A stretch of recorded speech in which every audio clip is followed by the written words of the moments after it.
വൈകിട്ടോടെ ജാനിയെ റൂമിലേക്ക് മാറ്റി. വേദന ഉണ്ടോടാ? അവളുടെ അടുത്ത് ചെന്നിരുന്ന് മനു ചോദിച്ചു. ഉണ്ടായിരുന്നു. ഇവനെ കണ്ടപ്പോ എല്ലാം പോയി. അവളുടെ കൈക്കുള്ളിൽ കിടക്കുന്ന കുഞ്ഞിനെ നോക്കി അവൾ പുഞ്ചിരിയോടെ പറഞ്ഞു. മനു അവളുടെ നെറുകയെ തലോടി നെറ്റിയെ വാത്സല്യത്തോടെ ചുണ്ടുകൾ ചേർത്തു. കുഞ്ഞിനെ തൊട്ടും തലോടി മനു അവളുടെ അടുത്ത് തന്നെ ഇരുന്നു. നീ കുഞ്ഞിനെ എടുക്കുന്നില്ലേ ജെനി? അച്ചു അവളോട് ചോദിച്ചു. എന്റെ എടുക്കാത്തെ? നമ്മുടെ വാവയല്ലേ? എനിക്ക് പേടിയാട്ടാ, തീരെ ചെറുതല്ലേ. നിഷ്കളങ്കമായി ജെനി പറഞ്ഞപ്പോ അച്ചു പുഞ്ചിരിച്ചു. ഇങ്ങനെ പേടിച്ച നമ്മുടെ കുഞ്ഞിനെ എങ്ങനെ എടുക്കുന്നീ? അറിയില്ല, നല്ല കഥ. അച്ചു ചിരിയോടെ പറഞ്ഞപ്പോ ജെനിയും ചിരിച്ചുപോയി. മനു മാറിക്കേ, കുഞ്ഞ് കരയുന്ന കണ്ടില്ലേ, അവൾ പാല് കൊടുക്കട്ടെ. കുഞ്ഞ് കരയുന്ന കണ്ടപ്പോ സീത ജാനയുടെ അടുത്തിരിക്കുന്ന മനുവിനോട് പറഞ്ഞു. ഞാൻ എന്തിനാ പോകുന്നേ, അവള് കൊടുത്തോട്ടെ. മനു തിരിച്ചും പറഞ്ഞു. എണീറ്റ് മാറി ചെക്കാ. പിന്നെ ഞാൻ കാണത്തൊന്നും അല്ലല്ലോ, നീ കുഞ്ഞിനെ ഫീഡ് ചെയ്തോടി. അമ്മയെ നോക്കി പുച്ഛിച്ച് അവൻ പറഞ്ഞു. ദൈവമേ, ഒരു കൊച്ചായി. ഇതിനി എന്ന് ബോധം വരാനാ? വിളിച്ച് പറയുന്ന കേട്ടില്ലേ? അവനെ നോക്കി പല്ല് കടിച്ച് സീത പറഞ്ഞു. മനു നന്നായെന്ന് വിളിച്ചു കാണിച്ചു. പിന്നെ അവിടെ നിന്ന് എണീറ്റ് പോയി. 2 ദിവസത്തെ ഹോസ്പിറ്റൽ വാസത്തിന് ശേഷം ജാനിയെ വീട്ടിലേക്ക് കൊണ്ടുപോയി. മനു അവളുടെ വീട്ടിലേക്ക് കൊണ്ടുപോകാൻ ഒരുപാട് നിർബന്ധം പിടിച്ചെങ്കിലും വസുവും സീതയും പിടിച്ച പിടിയാലെ ജാനിയെ അവളുടെ വീട്ടിലേക്ക് കൊണ്ടുപോയി. ജെനി എന്നും കോളേജ് കഴിഞ്ഞ് വീട്ടിലേക്ക് പോയി കുഞ്ഞിനെ കാണും. വൈകിട്ട് അച്ചുവോ മനുവോ വന്ന് അവളെ കൂട്ടിക്കൊണ്ടു പോകാറാണ് പതിവ്. കുഞ്ഞിനെ എടുക്കാനുള്ള പേടിയൊക്കെ മാറി. അവളിപ്പോ ജാനിക്ക് പോലും കൊച്ചിനെ കൊടുക്കാതെ എടുത്തു നടക്കും. അച്ചുവിനോട് തുറന്നു പറഞ്ഞില്ലെങ്കിൽ പോലും ജാനിയുടെയും മനുവിന്റെയും കുഞ്ഞിനെ കാണുമ്പോൾ അവളുടെ ഉള്ളിലും ഒരു കുഞ്ഞെന്ന ആഗ്രഹം ഉടലെടുക്കാൻ തുടങ്ങിയിരുന്നു. കുഞ്ഞിന്റെ പേരുടെ ചടങ്ങിന് ഒത്തുകൂടിയതാണ് എല്ലാവരും ജെനിയുടെ വീട്ടിൽ. വേദുവും ഫാമിലിയും, കൃതിയും ദീപവും പാച്ചുവും എല്ലാവരും ഉണ്ട്. ആദിഷ് അഭിമന്യു എന്ന കുഞ്ഞിന് പേരിട്ടു. അച്ചുവിന്റെ ജെനിയുടെ സെലക്ഷനാണ് കുഞ്ഞിന്റെ പേര്. അവരുടെ ആദൂട്ടൻ. ചടങ്ങെല്ലാം കഴിഞ്ഞ് ഭക്ഷണവും കഴിച്ച് ഹാളിലിരുന്ന് സംസാരിക്കുകയായിരുന്നു എല്ലാവരും. മഹി. വിധുവിന്റെ അച്ഛൻ മഹിയെ വിളിച്ചു. എന്താ ജയ? എടാ, വിധുവിനൊരു ആലോചന വന്നിട്ടുണ്ട്. ചെക്ക എഞ്ചിനീയറാണ്. ജയൻ പറഞ്ഞപ്പോ വിധുവും ദീപുവും ഒരുപോലെ ഞെട്ടി. തുറന്ന് പറഞ്ഞില്ലെങ്കിൽ പോലും വിധുവിന്റെ ഉള്ളിൽ അവനുണ്ടെന്ന് ദീപുവിന് അറിയാമായിരുന്നു. എന്നാൽ ഇങ്ങനെ ഒരു ആലോചനയുടെ കാര്യം വിധു ഇപ്പോഴാണ് അറിയുന്നത്. ആണോ? നല്ലതാണെങ്കിൽ നോക്കാടാ നമുക്ക്. മഹിയും ചന്ദ്രനും ഒരുപോലെ പറഞ്ഞു. എന്നാ അവരോട് വരാൻ പറയാം അല്ലേ? അച്ഛാ. ജയൻ പറയുന്ന കേട്ടപ്പോ വിധു അയാളെ വിളിച്ചു. എന്താ മോളെ? അച്ഛൻ എന്നോട് എന്താ നേരത്തെ പറയാതിരുന്നത്? പറഞ്ഞിട്ട് ജയൻ അവളെ നോക്കി. ഞാൻ സമ്മതിക്കില്ലായിരുന്നു. അതെന്താ? അത് വിധു ഒന്നും മിണ്ടാതെ ദീപുവിനെ നോക്കി. ദീപു അവളെ തന്നെ നോക്കിയിരിക്കുകയായിരുന്നു. പറ മോളെ, നിനക്കാരെങ്കിലും? മഹി വിധുവിനോട് ചോദിച്ചു. വിധു തല താഴ്ത്തിക്കൊണ്ട് മൂളി. ആരെ? അത് അങ്കിളെ. വിധു പറഞ്ഞു തുടങ്ങിയപ്പോഴേക്കും ദീപു ചെന്ന് ജയന്റെ അടുത്തിരുന്നു. എന്താടാ, നീയാണോ ഇവളുടെ കാമുകൻ? തമാശയായിട്ടാണ് ജയൻ ചോദിച്ചെങ്കിലും ദീപു മൂളിയപ്പോ അയാൾ കണ്ണു മിഴിച്ചു നോക്കി. സത്യാണ് അങ്കിളെ, എനിക്ക് ഇവളെ ഇഷ്ടമാണ്. ഇവൾക്ക് എന്നെ. പക്ഷെ ഇവളത് ഇതുവരെ തുറന്നു പറഞ്ഞിട്ടില്ല. എന്നെ മാത്രം മനസ്സിൽ കൊണ്ട് നടക്കുന്ന ഇവളെ വേറെ കെട്ടിക്കുന്നത് എന്തിനാ അങ്കിളെ? ഇവളെ എനിക്ക് തന്നേക്ക്. എന്നിട്ട് ആ എഞ്ചിനീയറോട് പോവാൻ പറ. ഒത്തിരി ഇഷ്ടമാണ് അങ്കിളെ എനിക്ക് വിധുവിനെ. തന്നൂടെ എനിക്ക്? ദീപു പ്രതീക്ഷയോടെ നോക്കി. ഇവ പറഞ്ഞതെല്ലാം സത്യമാണോ? നിനക്ക് ഇഷ്ടാണോ ഇവനെ? ഗൗരവത്തോടെ ജയൻ വിധുവിനോട് ചോദിച്ചു. എനിക്കിഷ്ടമാണ് ദീപുവിനെ. വിധു തുറന്ന് സമ്മതിച്ചു. ദീപു അപ്പോഴും പ്രതീക്ഷ കൈവിടാതെ ജയനെ നോക്കിയിരുന്നു. ഓഹ്, ഇപ്പോഴാ സമാധാനായത്. എനിക്കും ആഗ്രഹം ഉണ്ടായിരുന്നു ഇവളെ അച്ചുവിനെയോ ദീപുവിനെയോ ഏൽപ്പിക്കാൻ. പിന്നെ അവരങ്ങനെ കണ്ടില്ലെങ്കിലോ എന്ന് കരുതി മിണ്ടാതിരുന്നതാണ്. പുഞ്ചിരിയോടെ ജയൻ പറഞ്ഞപ്പോ വിധുവും ദീപുവും ആശ്വാസത്തോടെ നെഞ്ചി കൈവച്ചു.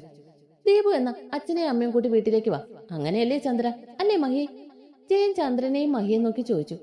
അല്ലാതെ പിന്നെ ഒഫീഷ്യലായിട്ടൊരു പെണ്ണ് കാണാൻ, അത്രേ ഉള്ളൂ, ചന്ദ്ര പറഞ്ഞു. ദീപു അമ്മയോടും അച്ഛനോടും കാര്യം അവതരിപ്പിക്കേ. എന്നിട്ട് അധികം വൈകാതെ ഒരു ദിവസം എല്ലാവരും വാ അങ്ങോട്ട്. ജയൻ ദീപനോട് പറഞ്ഞപ്പോ അവൻ ചിരിയോടെ തലയാട്ടി. എല്ലാവരും ചിരിച്ചുകൊണ്ട് നോക്കിയപ്പോ കണ്ടു ജെനി മുഖം വീർപ്പിച്ച് നിൽക്കുന്നത്. എന്താടി ഇത്ര കാനം? അവളുടെ കവളി കുത്തിക്കൊണ്ട് മനു ചോദിച്ചു. എല്ലാവർക്കും പെണ്ണ് കാണലുണ്ടായി. നിങ്ങളുടെ അനിയ എന്നെ പെണ്ണ് കാണാൻ പോലും വന്നില്ലല്ലോ. ചുണ്ടു കുറിപ്പിച്ച് അവൾ പറയുന്ന കേട്ടപ്പോ അവരെല്ലാം തലയെ കൈവച്ചു. ഞാൻ ഇവിടെ ഇരിക്കാം, നീ പോയി ഒരു ഗ്ലാസ് വെള്ളം എടുത്തിട്ട് വാ. ആ പരാതി അങ്ങ് തീർക്കാം. അവളുടെ പറച്ചു കേട്ടപ്പോ അച്ഛൻ സെറ്റിയിൽ ഇരുന്നു കൊണ്ട് അവളോട് പറഞ്ഞു. പോടാ. ജെനി പതുക്കെയാണ് പറഞ്ഞെങ്കിലും വസു അത് കേട്ടിരുന്നു. ആ, എന്താ അമ്മ? വസു പിച്ചിയ ഭാഗത്ത് തടവിക്കൊണ്ട് ജെനി ചോദിച്ചു. നീ അവനെ വിളിച്ചത് ഞാൻ കേട്ടു. അത് കയ്യിന്ന് പോയതാണ്. ഇങ്ങനെയാണ് നീ വാങ്ങിക്കോട്ടു എന്റെ കയ്യിന്ന്. വസു അവളെ നോക്കി കലിപ്പിട്ടു. എന്താണ് അമ്മയും മോളും? അവരുടെ സംസാരം കേട്ട വിധുവിന്റെ അമ്മ ചോദിച്ചു. ഒന്നുമില്ല ആന്റി, അമ്മയ്ക്ക് വയസ്സായി എന്ന് പറയുമായിരുന്നു. വസുവിനെ നോക്കി ഇളിച്ചുകൊണ്ട് ജെനി പറഞ്ഞു. വസു അവളെ കൈയിനിട്ട് ഒന്ന് കൊടുത്തു. അമ്മയുടെയും മോളുടെയും കളി കണ്ട് അവരെല്ലാം ചിരിച്ചു. അല്ല ചേച്ചി, ഈ കുഞ്ഞിന് ഞാൻ ചിറ്റയാണോ ചെറിയമ്മയാണോ? ജെനി അവളുടെ സംശയം ചോദിച്ചു. അതെന്താ നീ അങ്ങനെ ചോദിച്ചത്? അവളുടെ ചോദ്യം കേട്ട ജാനി അവളെ നോക്കി. അല്ല, ഞാൻ ചേച്ചിയുടെ അനിയത്തി, കൊച്ചിന്റെ ചിറ്റ.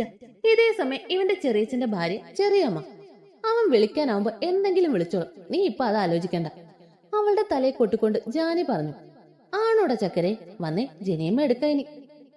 ജാനിയുടെ കയ്യിൽ നിന്നും ആദൂട്ടനെ എടുത്ത് അവൾ ഇരുന്നിടത്തു നിന്നും എണീറ്റു. നീ എങ്ങോട്ടാ ഇനി? അച്ചു അവളോട് ചോദിച്ചു. എങ്ങോട്ടുമില്ല, ചുമ്മാ ഇതിലൂടെ നടക്കാൻ.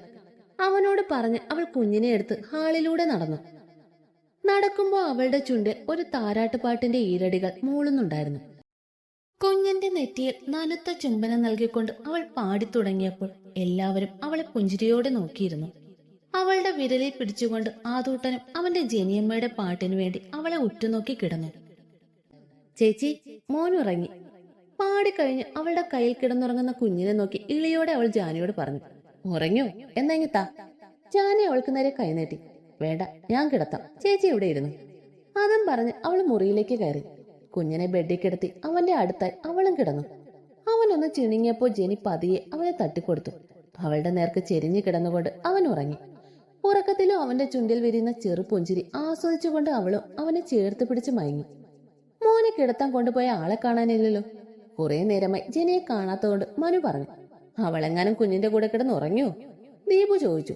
ഞാൻ നോക്കിയിട്ട് വരാം. ജാനി അതും പറഞ്ഞ് എണീറ്റ് മുറിയിലേക്ക് പോയി. മുറിയിലെ കാഴ്ച കണ്ട് അവൾ പുഞ്ചിരിച്ചു. ഇങ്ങോട്ട് വന്ന് നോക്കി, അവളും അവളുടെ വാവേ നല്ല ഉറക്കമാണ്.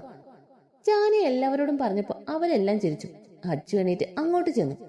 അത് ശരി, അവള് തന്നെ പാട്ട് പാടി അവള് തന്നെ ഉറങ്ങിയോ? അവൾ ഉറങ്ങുന്ന കണ്ട് അച്ചു ചോദിച്ചു. എന്തായാലും നല്ല ഉറക്കാണ് രണ്ടുപേരും. ജാനി ചിരിയോടെ പറഞ്ഞ് അവിടെ നിന്നും പോയി. അച്ചു മുറിക്കുള്ളിലേക്ക് കയറി അവളുടെ അടുത്ത് ചെന്നിരുന്നു. കുഞ്ഞിനെ ചേർത്ത് പിടിച്ചുറങ്ങുന്ന അവളെ അവൻ ഇമഞ്ചിമാതെ നോക്കിയിരുന്നു. കുഞ്ഞിനെ മാറോട് അണച്ചു കിടക്കുന്ന അവളെ കാണുമ്പോൾ അവന്റെ ഉള്ളിൽ ഒരു കുഞ്ഞിന് വേണ്ടിയുള്ള ആഗ്രഹം നാമ്പിട്ട് തുടങ്ങിയിരുന്നു. നമുക്ക് ഇറങ്ങിയാലോ എന്നാ? വൈകുന്നേരമായപ്പോ ചന്ദ്ര എല്ലാവരോടും ചോദിച്ചു. ഇന്ന് പോണോ? നാളെ പോവാടാ, മഹി ചന്ദ്രനോട് പറഞ്ഞു. പോട്ടെ മഹി, പിന്നൊരു ദിവസം വരാം. അതും പറഞ്ഞ പുഞ്ചിരിയോടെ ചന്ദ്ര എണീറ്റു. മനുവിന് അവന്റെ മോനെ വിട്ട് വരാൻ താല്പര്യം കുറവായിരുന്നു. ചന്ദ്രൻ പറഞ്ഞു കേട്ട് ജനിയും മുഖം കനപ്പിച്ചിരിക്കുന്നുണ്ട്. അവൾക്കോ അവളുടെ വാവയെ വിട്ട് പോരാൻ താല്പര്യമില്ലായിരുന്നു. നിങ്ങൾ വരുന്നില്ലേ? എണീക്കാതെ സെറ്റിൽ തന്നെ ഇരിക്കുന്ന മനുവിനോടും ജനിയോടും സീത ചോദിച്ചു. ഇല്ല, മനു പറഞ്ഞുകൊണ്ട് ജനിയുടെ തോളിലൂടെ കൈയിട്ടു. നീയും വരുന്നില്ലേ? അച്ചു ജനിയെ നോക്കി. ജനി അവളുടെ കൈ മനുവിന്റെ തോളിലൂടെ ഇട്ടു. എന്താ കാരണം? അവരുടെ മുന്നിൽ കൈകെട്ടി നിന്നുകൊണ്ട് അവൻ ചോദിച്ചു. നിങ്ങൾ പോയിക്കോ, ഞാനും ഏട്ടനും നാളെ വരാം. ഞങ്ങൾക്ക് വാവയെ കണ്ട് കൊതി തീർന്നില്ല അല്ലേ ഏട്ടാ? മനുവിനെ നോക്കിക്കൊണ്ട് ജെനി അച്ചുവിനോട് പറഞ്ഞു. അതെ, ഞാൻ ഇന്ന് എന്റെ ഭാര്യയുടെയും കുഞ്ഞിന്റെയും കൂടെയാണ്. ഇവളിവളുടെ വീട്ടിലും. അപ്പൊ നിങ്ങൾ പൊയ്ക്കോ, നാളെ കാണാം, ബൈ. അവരെ നോക്കി ഇളിച്ചുകൊണ്ട് മനു പറഞ്ഞു. ഏട്ടന്റെയും അനിയത്തിയുടെയും കളിയും സംസാരവും കണ്ട് ബാക്കിയുള്ളവരെല്ലാം ചിരി കടിച്ചു പിടിച്ച് നിൽക്കുന്നുണ്ട്. നീ ഇല്ലാതെ ഞാൻ പോയിട്ടെന്തിനാ? ഞാൻ എന്റെ ഭാര്യ വീട്ടിലാണെന്ന്. അതും പറഞ്ഞ് അച്ചു അവിടെ ഇരുന്നു. മഹിയും വസു ജാനിയിൽ നിന്ന് ചിരിക്കുവാണ്. സീതയും ചന്ദ്രനും തലയ്ക്ക് കൈകൊടുത്ത് നിൽക്കുന്നുണ്ട്. കളിക്കാതെ വാ പിള്ളേരെ. സീത അവരെ നോക്കി കണ്ണുരുട്ടി. അവരിന്നിവിടെ നിന്നോട്ടെ സീതേ, ചിരിച്ചുകൊണ്ട് വസു പറഞ്ഞു. അത് തന്നെ, അവര് നിന്നോട്ടെ ചന്ദ്ര. മഹിയും കൂടി പറഞ്ഞപ്പോ അവര് സമ്മതിച്ചു. അവരോടെല്ലാം യാത്ര പറഞ്ഞ് ചന്ദ്രനും സീതയും ഇറങ്ങി. ജെനി, എനിക്കൊന്ന് ഫ്രഷ് ആവണം, വന്നേ. അച്ചു അവളോട് പറഞ്ഞ് മുറിയിലേക്ക് പോയി. ചെല്ലി, അവനെ കുളിപ്പിച്ചിട്ട് വാ. മനു അവളെ കളിയാക്കി. ആ, ഞാൻ കുളിപ്പിക്കും, നിങ്ങൾ നോക്കിക്കോ. ആദൂട്ടന്റെ ബാത്റൂം ഇന്ന് നിങ്ങളുടെ മേലെ ആയിരിക്കും, നോക്കിക്കോ. അവളും വിട്ടുകൊടുത്തില്ല. സാരല്ലടി, എന്റെ കുഞ്ഞിന്റെ അല്ലേ, ഉണ്ണിമൂത്രം പുണ്യാഹ എന്നാണ്. എന്നാ കുറച്ച് ഉണ്ണിമൂത്രം ബൂസ്റ്റിട്ട് കലക്കി കുടിക്കുമ്പഴേ ഞാൻ അതും ചെയ്യും. എനിക്കറിയാം നിങ്ങൾ ചെയ്യുമെന്ന്. ഡോക്ടറാണത്തെ ബ്ലാ. ഞാൻ ഡോക്ടറാണ്, നീ പിന്നെ മേസ്ത്രിയാണല്ലോ. നിങ്ങൾ ഡോക്ടർമാരെക്കാളും നല്ലതാണ് ഞങ്ങൾ ആർക്കിടെക്ട്. നോട്ട് ആർക്കിടെക്ട്, ഇറ്റ്സ് മേസ്തിരി പണി. വെറുതെ ഒരു പെൻസിലും സ്കെയിലും എടുത്ത് 4 വര വരയ്ക്കുന്നതാണോ നല്ല പണി? ആ, അത് തന്നെയാണ്. നീ പൊടി. അവസാനം ഒന്നും രണ്ടും പറഞ്ഞു പറഞ്ഞ് 2 കയ്യാങ്കളിയിലെത്തി. സെറ്റിയുടെ പില്ലോ എടുത്ത് രണ്ടും പരസ്പരം അടിയിടാൻ തുടങ്ങി. ഓ മതി ഏട്ടാ, ക്ഷീണിച്ചു.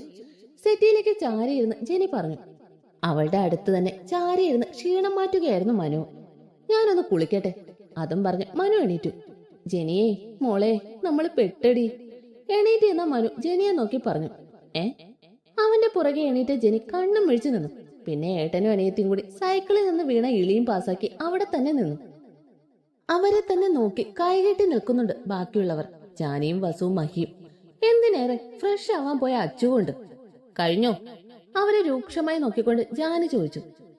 ഇന്നത്തെ കോട്ട ഇളിച്ചുകൊണ്ട് രണ്ടുപേരും പറഞ്ഞു. ഒരെണ്ണം തന്നാലുണ്ടല്ലോ രണ്ടിനും. ആ കുഞ്ഞവിടെ ഉറങ്ങുവാണ്. ജാനി അവരെ നോക്കി കണ്ണുരുട്ടി. ഇതിന്റെ കാര്യം ഞാനേറ്റു, ഏട്ടത്തെ അതിനെ നോക്കിക്കോ. ജേനിയെ ഇടുപ്പിലൂടെ കൈയിട്ട് അച്ചു പൊക്കിക്കൊണ്ട് പോയി. നിങ്ങൾ വാ, തരാൻ ഞാൻ. മനുവിനെ തറപ്പിച്ച് നോക്കിക്കൊണ്ട് ജാനിയും പോയി. അച്ഛയും അമ്മയും എനിക്ക് വേണ്ടി പ്രാർത്ഥിക്കണം. വസുവിനോടും മഹിയോടും പറഞ്ഞ് മനു മുറിയിലേക്ക് പോയി. ഈ പിള്ളയുടെ ഒരു കാര്യം. വസുവും മഹിയും മുഖത്തോട് മുഖം നോക്കി ചിരിച്ചു. മുറിയിലെത്തിയിട്ടാണ് അച്ചു അവളെ വിട്ടത്. അവളെ അവൻ രൂക്ഷമായി നോക്കി. എന്തായിരുന്നു താഴെ? അവളെ നോക്കി അവൻ ചോദിച്ചു. ചുമ്മാ സമയം പോവാൻ. ഇളിച്ചുകൊണ്ട് അവൾ മറുപടി പറഞ്ഞു. ഏട്ടനും അനിയത്തിക്കും കൂടുന്നുണ്ട് ഈയിടെ. അവനെ നോക്കി നാക്ക് നീട്ടി അവൾ ബാൽക്കണിയിലേക്ക് പോയി. അവൾ പോകുന്നത് നോക്കി പുഞ്ചിരിയോടെ അവൻ ഫ്രഷ് ആവാൻ കയറി. ആകാശത്തിലെ തിളങ്ങിക്കൊണ്ടിരിക്കുന്ന 2 നക്ഷത്രങ്ങളെ നോക്കി പുഞ്ചിരിയോടെ നിൽക്കുകയായിരുന്നു ജെനി. അഖിലേച്ചി, കിങ്ങിണി മോളെ. അവൾ ആ താരകങ്ങളെ നോക്കി പതിയെ വിളിച്ചു. അവയുടെ തിളക്കം കൂടിയതുപോലെ അവൾക്ക് തോന്നി. ആദൂട്ടനെ കണ്ടില്ലേ ചേച്ചി? നിങ്ങളുണ്ടായിരുന്നേ കിങ്ങിണിക്ക് കൂട്ടായിരുന്നില്ലേ? അവനൊരു നല്ല ചേച്ചിയെ കിട്ടുമായിരുന്നില്ലേ? എന്തിനാ നിങ്ങൾ രണ്ടുപേരും? അവളുടെ ശബ്ദം ഇടറി തുടങ്ങി. കണ്ണുകൾ നിറഞ്ഞു തുളുമ്പിയ കണ്ണുകളെ ഒഴുകാൻ വിട്ട് അവൾ കണ്ണീരിനിടയിലും പുഞ്ചിരിയോടെ തരങ്ങളെ നോക്കി നിന്നു. ജെനി. അവളുടെ കാത് ചുംബിച്ചുകൊണ്ട് അച്ചു അവളെ പുറകെ നിന്നും പുണർന്നു. അവന്റെ നെഞ്ചിലേക്ക് ചാരിക്കൊണ്ട് അവളൊന്ന് മൂളി. കരഞ്ഞല്ലേ? അവനെ നേരെ തിരിച്ചു നിർത്തി അവളുടെ കണ്ണുകൾ അവൻ തുടച്ചു. ഞാൻ കിങ്ങിണിയും ചേച്ചിയും. ഞാൻ കേട്ടു നീ പറഞ്ഞതെല്ലാം. അവളെ നെഞ്ചോട് ചേർത്ത് പിടിച്ച് അവൻ പറഞ്ഞു. അവളൊന്നും മിണ്ടാതെ അവന്റെ കരവലയെത്തി ഒതുങ്ങിക്കൂടി ഇമ വെട്ടാത്ത താരകങ്ങളെ തന്നെ നോക്കി നിന്നു. അച്ചുവേട്ടാ. ഏറെ നേരത്തെ നിശബ്ദതയെ ഭേദിച്ച് അവൾ അവനെ വിളിച്ചു. എന്താടാ? എനിക്കൊരു കുഞ്ഞിനെ തരാമോ? തല ഉയർത്തി അവനെ അവൾ നോക്കി. അവളുടെ ചോദ്യം കേട്ടപ്പോ അത്ഭുതത്തോടെ, അതിനുപരി അതിശയത്തോടെ അവൻ അവളെ നോക്കി. മോളെ നീ? അച്ചു മുഴുവനാക്കാതെ അവളെ നോക്കി. എനിക്ക് വേണോ ഏട്ടാ. എനിക്ക് ഉദരത്തിലേറ്റണം നമ്മുടെ പ്രണയത്തുടുപ്പിനെ, ഏട്ടന്റെ ജീവന്റെ കണികയെ.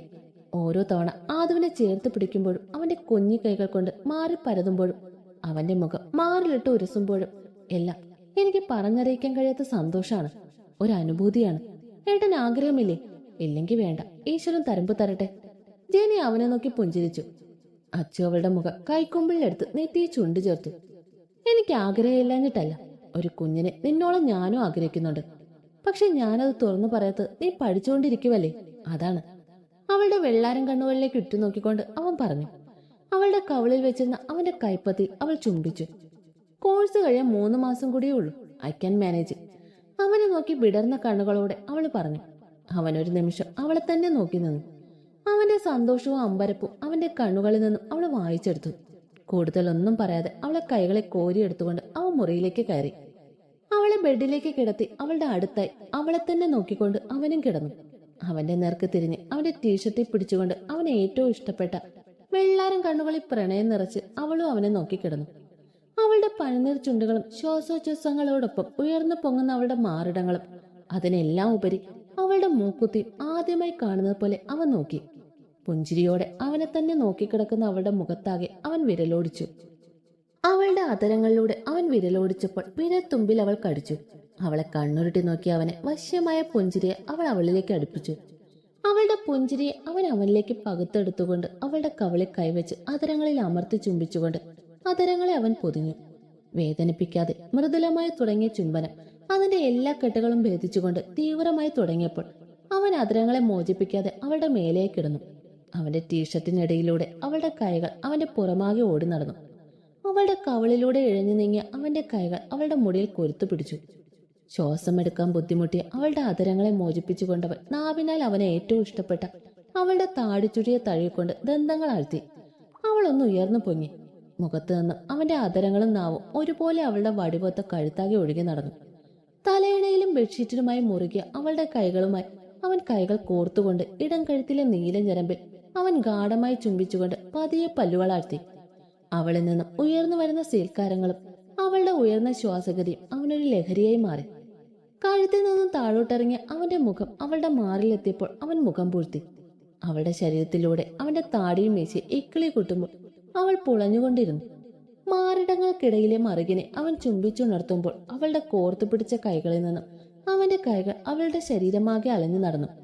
ടീഷർട്ട് ഊരി മാറ്റി അവൻ വീണ്ടും അവളിലേക്ക് ചാഞ്ഞപ്പോൾ അവന് തടസ്സമായതെല്ലാം അവളിൽ നിന്നും അവൻ മാറ്റി. പൊക്കിൽ ചുഴിക്ക് ചുറ്റും കരിനീലിച്ചു കിടക്കുന്ന പാടിൽ അവൻ വീണ്ടും ദന്തങ്ങൾ ആർത്തിയപ്പോൾ അവൾ ഒരു ഏങ്ങലോടെ ഉയർന്നു പൊങ്ങി. അവളുടെ ഇടുപ്പിൽ കടിച്ചുകൊണ്ട് അവൻ അവളുടെ വയറിലേക്ക് മുഖം പൂഴ്ത്തിയപ്പോൾ അവന്റെ താടിയും മീശയും അവളെ ഇക്കിളി കൂട്ടി. ചിരിയോടെ അവനെ തള്ളിമാറ്റാൻ ഒരുങ്ങിയ അവളെ അതിന് സമ്മതിക്കാതെ അവൻ അവനിലേക്ക് കൂടുതൽ ചേർത്ത് പിടിച്ചുകൊണ്ട് അവളുടെ അധരങ്ങളിലേക്ക് ഒരിക്കൽ കൂടി ആഴ്ന്നിറങ്ങി. ചുണ്ടിൽ പൊടിഞ്ഞ രക്തം അവന്റെ നാവ് കൊണ്ട് വടിച്ചെടുത്തുകൊണ്ടവൻ അവളിലേക്ക് കൂടുതൽ അമർന്നു. അവന്റെ പുറത്തും കയ്യിലുമായി അവളുടെ നഖം പോറലുണ്ടാക്കുന്നതിനനുസരിച്ച് അവൻ അവളിലേക്ക് കൂടുതൽ ആഴ്ന്നിറങ്ങി. ഒരിക്കൽ കൂടി ഒരു നോവോടെ അവളെ സ്വന്തമാക്കുമ്പോൾ രണ്ടുപേരുടെ ഉള്ളിലും കുഞ്ഞെന്ന ആഗ്രഹം തീവ്രമായിരുന്നു. ഇണചേരുന്ന നാഗങ്ങളെപ്പോലെ പരസ്പരം മത്സരിച്ച് ആ രാത്രി അവരുടെ സ്വന്തമാക്കുമ്പോൾ ആകാശത്ത് തിളങ്ങിക്കൊണ്ടിരുന്ന ആ കുഞ്ഞു താരകം അപ്രത്യക്ഷമായി. അവളിലേക്ക് വന്നു ചേരാൻ സമയമായെന്ന് പറയും പോലെ.